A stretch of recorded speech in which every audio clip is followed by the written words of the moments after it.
Irrigation scheme. The club has 110 members who are farming on this land. At first, they had an old weir which pumped water to their garden, but with funding from IRLAD, they have constructed this new weir which will be operational with effect from today.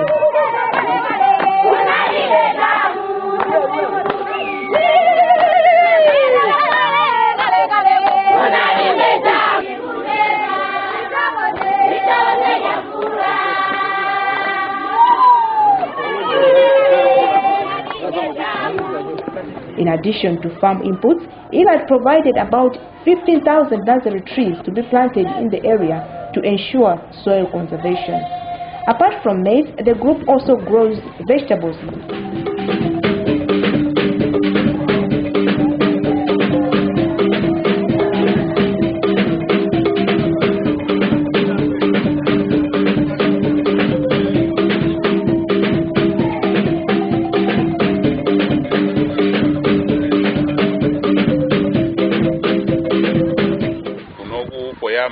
Timalima kamodzi pachaka tikangokolola mu Juni mucha basi kumangokhala ndi njala simatichoka yeye koma kufikira pamene IRLAD yabwera tikuona kuti miyoyo ya anthu kunoku yatha kusintha ndithu kwambiri.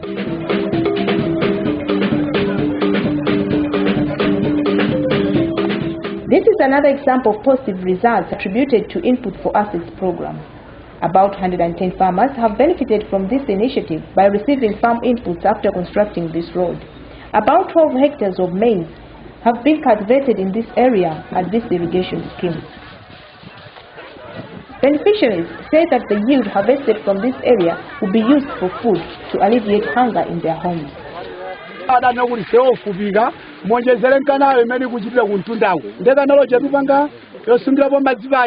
Kuti mwina madzi anga sindamada achitetezi kuti abe chitetezo yenijeni ndeti matheka kuti tsana atipfudze kuti titseke kuti madzi atatsakuleka ambogwiritsa ntchito kumusiku.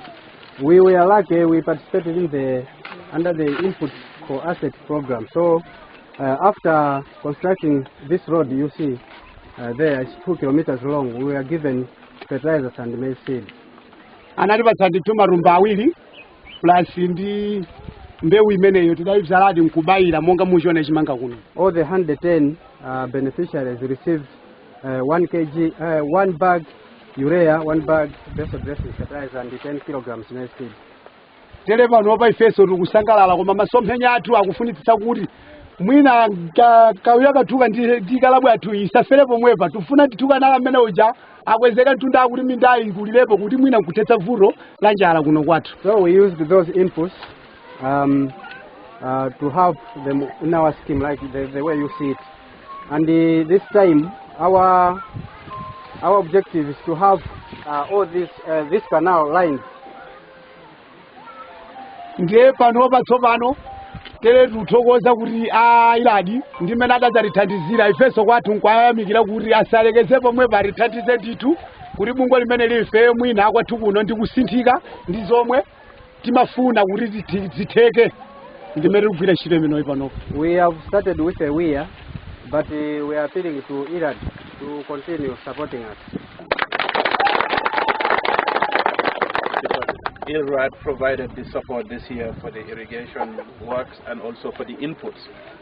But then the issue is for them on how are they going to deal with inputs for the subsequent years and so on, and how they're going to maintain the facility that has been provided to them. IRLAD yakuthandizani chaka chino ndi fertilizer ndi mbewu. Komanso ndijakumangirani kuja wiya ija. Komanso pano zinthu zimenezi iniyo panoka muzisamala bwanji. Komanso zaka zobwerazi fertilizer ndi mbewu muzipeza bwanji. Because what IRLAD has done here is like providing them with a cow. Now that cow, you have to keep on feeding it in order to be able to continue to get milk from it. The cow is the irrigation infrastructure here. Ng'ombe yetu ndi makanala nimupangapa. But how do you continue to feed the cow so that it will continue to produce milk? Nanga muisamala bwanji. Inputs and the maintenance of kanalo yanu muisamala bwanji monganso mmene mungasamalire ng'ombe waidiyesa ndi kuipasa mankhwala. We are hoping that we can discuss with our district counterparts and the ministry for them to work with them, maybe through more training and so on how to improve the business side. Ife tikachoka kuno tikakambirana ndi anzathu aku nduna za malimidwe za mmene tingakuthandizireni kwenikweni pa maphunziro a skimu komanso maphunziro a business.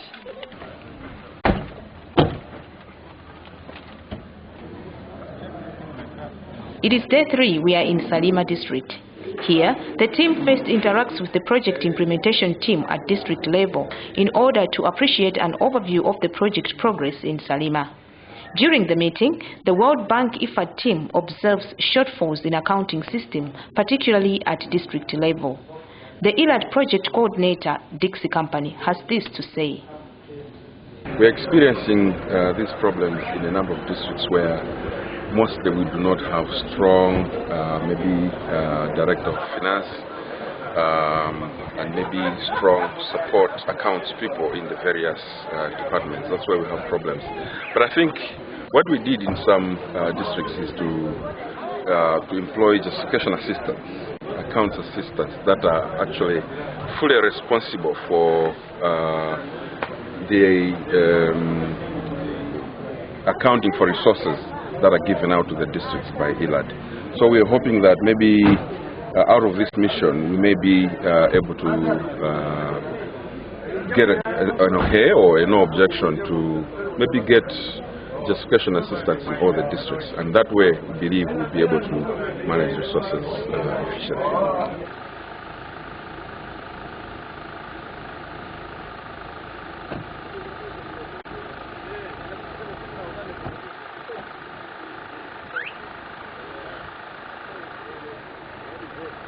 IRLAD is promoting labor-saving technologies.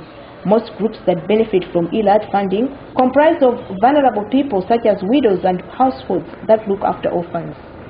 As one way of improving their livelihoods, IRLAD provides them with funds to buy farm inputs and implements to exchange for their labor on community assets as their form of contribution.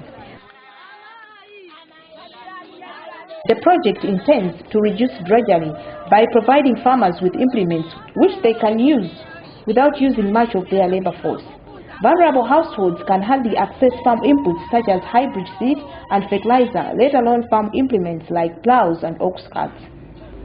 Here in Salima, this women group received a grant of 420,000 kwacha.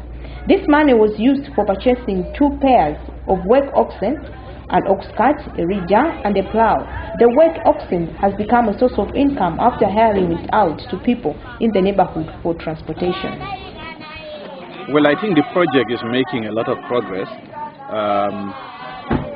This women's group, I think, is one example.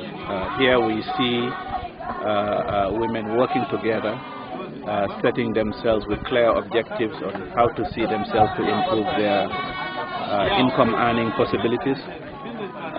They've been able to, through the project support, to acquire this oxen and the ox cart, and able to use that to rent it out to generate income, and at the same time use it to save labor on their farms and so on. I think this is very, very, very important because it's going to help them a lot in terms of improving their welfare over time.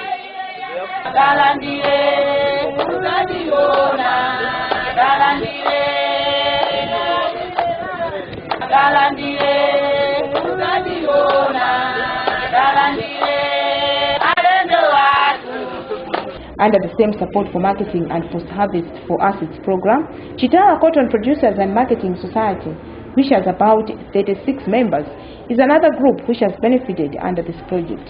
The group received 1.8 million kwacha, which was used to construct this warehouse, purchasing 2 pairs of work oxen, 1 cart, 1 ox cart, 1 ridger, and weighing scales. The chairperson of the group explains how the farmers will benefit from the facility. Mavuto athu amene tinokumana nawo kwambiri analionena kuti tikakolola kumakhala kotivuta kuti tipeze misika chifukwa tinalibe malo enieni wosungira kuti titasunga pamodzi titane misikacha mwakuno ndithu mosunga china chilichonse. So chifukwa chimenechi tinaona kuti tinali tivuto za malo oti tikhoza kusungirapo ndi malo oti tizipitirapo ntchito. As a cooperative society which is supposed to be involved in transactions of business, we had no place from where to transact our business. Ndiye tinamba kufunafuna malo oti tikhalepo komanso njira zoti kodi chinthu chimene chotikakhalepo office kapena warehouse yotisungira tiyipeze bwanji. Then we started looking for means and ways of having our own operational area. Komano ogwirana manja ndi anzathuwa ku agriculture tirafunsa kuti tingatithandiza bwanji komanso pakuchepa kuti timange warehouse kuti tingapeze bwanji mathandizo adatithandiza kuti tiyese kufunsa ku FDP ndi ku OVO kuti mwina mwangati kukuthandizirani pambali imene yoyo tinayesati kumeneko mpaka ndinakafika kuti umene sinatuluke na zonse pakuyo paka ndatinong'onezo za IRLAD akuda kuzimwina kukuganizirani ndi mmene zingakhale ndaona kuti mwa imeneyo watuluka. We started looking for somebody to help us in constructing a warehouse. We started with several other organizations, but finally IRLAD came to our rescue. Tiendera kutokoza kwambiri kuti IRLAD adatiganizira tubiko majani. We are so thankful to IRLAD, and let's give a hand of applause. Choncho panganya mmeneti kuyembekezera pa chomanga cha thuchi tikufuna kuti chizitipindulira pakupezako kanga chepe kuchokera kwa mamembers yeniyeni ifeyo chifukwa choti tizichitapo tina kupereka ndalama tinene kuti ngati rent komanso mabungwe ena ngati atakhala ndi mphamvu yoti asauka afuna posumira kanthu kawo kuti tithandize kunoko angatikanso ndi mwa imeneyo tikupezapo kanga chepe.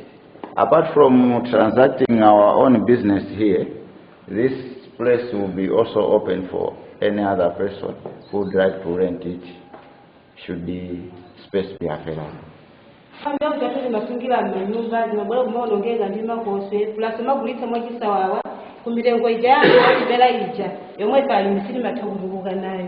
Because before this warehouse was constructed, we have had problems to store our produce to wait for better prices.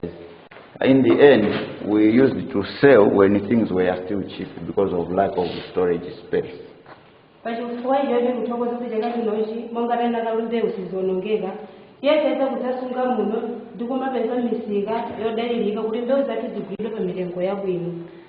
with the coming of this storage structure, we are hopeful that we will be able to hold our produce until better prices exist in the market, so that our business should be really sustained.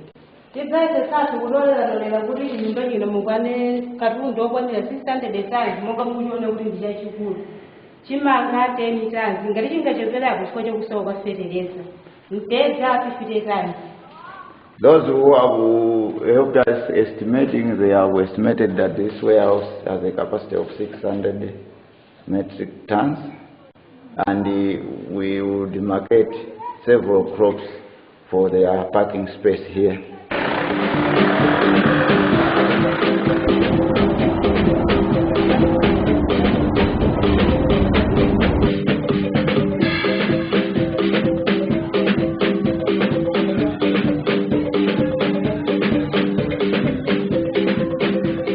Upon arrival at this final destination of the tour, it was amazing to see how modern farming technology has spread to rural areas.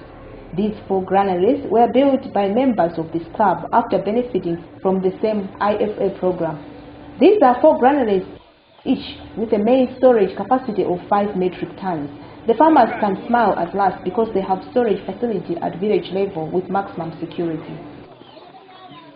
Nasankha nkhokwe tinadziwa kuti ndi chinthu chopindulitsa monga ngati kuno kumudzi chifukwa ifeyo ndife alimi ndiye tifuna tidapeza nkhokwe zamakono podziwa kuti tikhoza kusunga chimanga chathu moyenerera mopanda kuonongeka. Midzi 15 pa group Malawi.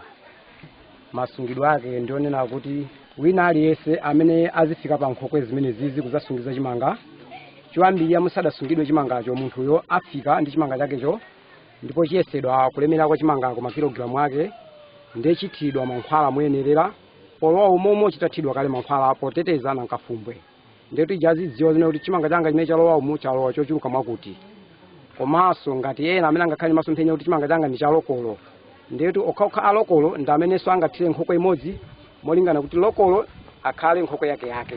Titagwira ntchito iyi abungwe la nthandizo la IRLAD pakuthokoza kwawo kuti ife ndi anthu kuti tipanga zinthuzi momvetsetsa. Adatipatsako ifeyo mbewu ya chimanga yolemera 10 kilograms ndi matumba awiri a fertilizer